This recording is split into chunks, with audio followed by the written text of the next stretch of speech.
How do I protect my energy while I'm giving Reiki? Whew. This is a question. This is a question. I'm going to inquire. I'm going to encourage you to think about this in two different ways. Is it that after a session, I'm assuming if you're working on another person, we're talking about this, right? Because you probably don't need to worry about protecting your own energy if you're doing a Reiki self treatment. So if you're working on another person, and if the question is something like, oh, I am working on another person and I kind of feel like I pick up things from other people.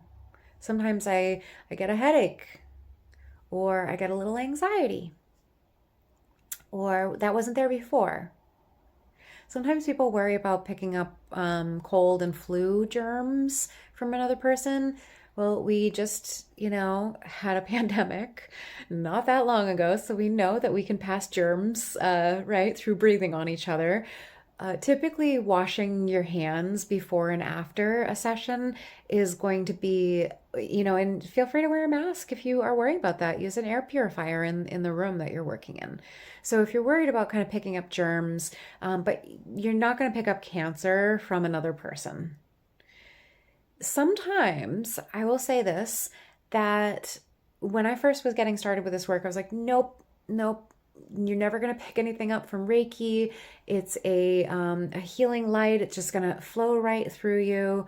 But after doing this for years and years and years, I've been doing this at this point for about 12 years now. I have picked up things from other people, and I've the next day been like, why am I feeling anxiety? And then immediately when I ask that question, that person's image pops into my brain, and I'm like, oh, okay, I just picked up a little snack from that person. It's not a big deal. And then I do my energetic hygiene. So when I'm talking about energetic hygiene, this is sort of post session.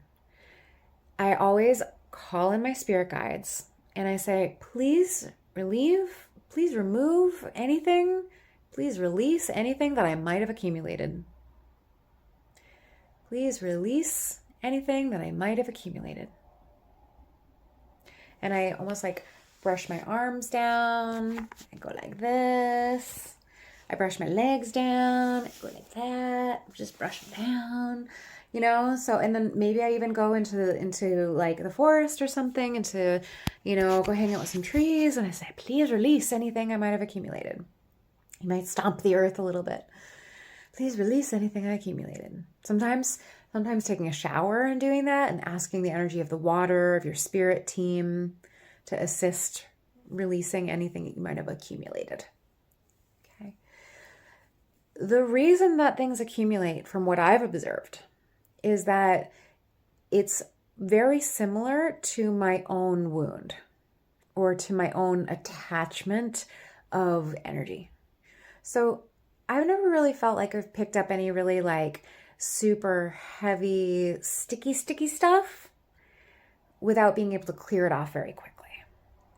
But sometimes the things that are the stickiest for me, right? If I'm like a little fly trap, I'm like, oh, that's just like my wound. That's just like my own attachment to my anxiety and my own not knowing or my own worthiness issues. So that's why it's almost like attracts like. There might be other people who have a more expanded answer, but that's what I've observed for myself. It might be a little different for other people, okay? So energetic hygiene is a topic, okay? So after a session, I usually will like step out of the room for a second, and I'll go wash my hands or put on a little hand sanitizer. And in that space, I set the intention, and I say, this is this session is complete. Like I'm deciding, I'm setting the intention to separate myself from what was just done. Right? It's just like you clock into work, you clock out of work, right? It's like you shut down your phone, you turn it off and you go away. So it's that same kind of thing when I'm completing a session on another person. I say, and this isn't a professional setting, of course, but you can still do that even with your best friend.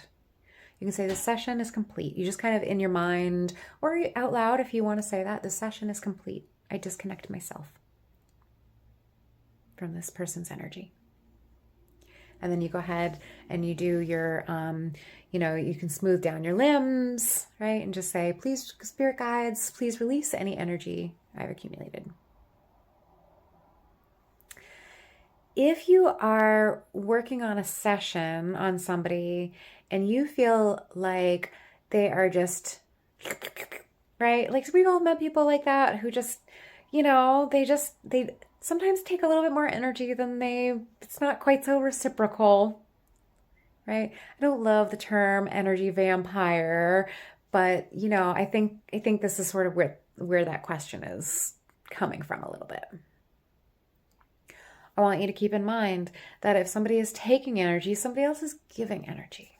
So my love, the question at this point would not be, for me anyways, my answer to this question is not necessarily about like, how do I block this? How do I protect? How do I prevent? It's really about how do I ease that sense of me giving myself away? How can I release this pattern that I'm holding within myself, that I'm giving too much of myself? The piece that I want you to remember is that when you're doing Reiki, not all healing arts are like this, but when you're doing Reiki, this universal life force energy, right, is flowing through us. So it should not be taking from your personal reserves when you're giving another person Reiki. Not all healing arts are like this. There's thousands. But if you are feeling drained after a Reiki session, number one, you do not have to give Reiki to everybody who asks. Even professionally, I have said no to people that just don't feel like a right fit. You are allowed to say no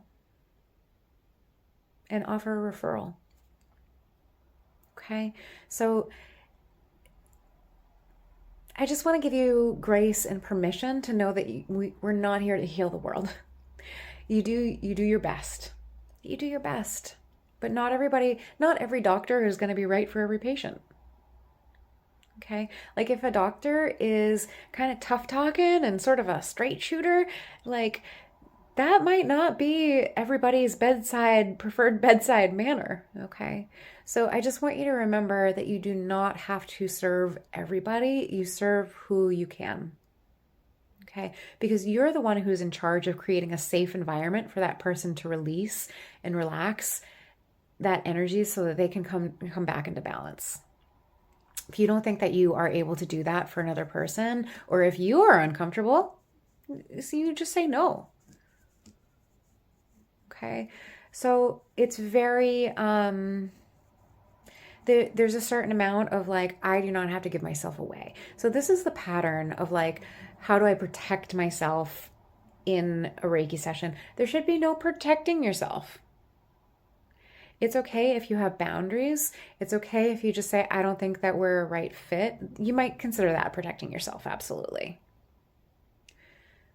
But I want you to get to a place where you feel like you can see that other person shine. And if you right away get your spidey sense saying, oh, this does not feel like a good fit, you trust that instinct, okay? And you can just say something very polite, like, like, I'm sorry, I'm booked. I'm sorry, I'm booked.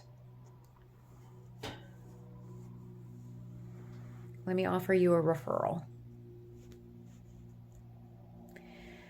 I don't want you to give your energy away. Okay, it's okay to share energy. That's really what's happening during a Reiki session. It's what's happening during a conversation. We're co-mingling our energies. So just be thoughtful about that.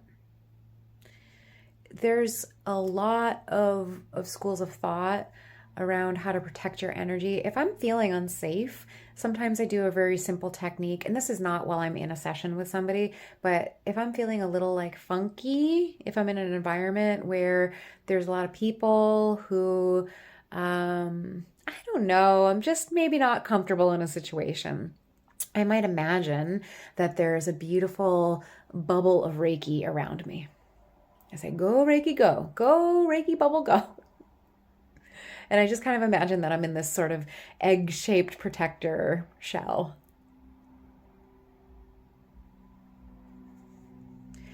When you are protecting, when you're actively protecting yourself, it takes a lot of work. It takes a lot of work. It's much easier to say, I don't think that this is the right arrangement, and to let that person be blessed and on their way elsewhere, than it is to put yourself into an awkward situation and have to have a barrier up, because that takes a lot of work. Okay, so I hope that I've given you some things to think about, a couple of strategies that might assist you. This is a very big question, and I will tell you that when you're talking about the protection game, it is a slippery slope, because that means that somebody's attacking. So if you're protecting, somebody's coming at you. Okay, so just remember, if you're in protector mode, then you're going to be engaging with people who are coming at you. Okay, so heal where you feel like you're giving your energy away, or where you feel like you have to protect within yourself. You have to heal that pattern within yourself. There's literally lots and lots and lots and lots and lots of ways of protecting yourself. We're just kind of talking on these sort of energetic pathways here. The best protection, honest to goodness, is to go get happy. Okay. That will make all this noise just bounce right off of you. You won't even be swimming in the same ecosystem. You won't even be swimming in the same part of the ocean. You just go and get happy. And those people, those folks will just go swim in a different direction. Okay. It's on the days that sometimes I'm a little grumbly that sometimes I interact with people who cut me off, or like are tailgating me a little bit. But on the days that I'm feeling really joyful, people are just like cruising through traffic. So there is going to be a lot of your, the patterns that you see outwards are the patterns that are reflecting inwards. Okay. That's a whole delicious topic too. Okay. So I just want you to start putting things into context. Maybe some of this stuff resonates for you. Maybe it doesn't. I only speak from my experience, what I've witnessed as a Reiki teacher, as an energy healer, as an intuitive. Okay. So if what I've talked about doesn't resonate with you, keep asking for questions, keep asking for more solutions. Okay. All right. I hope this helps. It's just the beginning of the discussion. Always. Be well.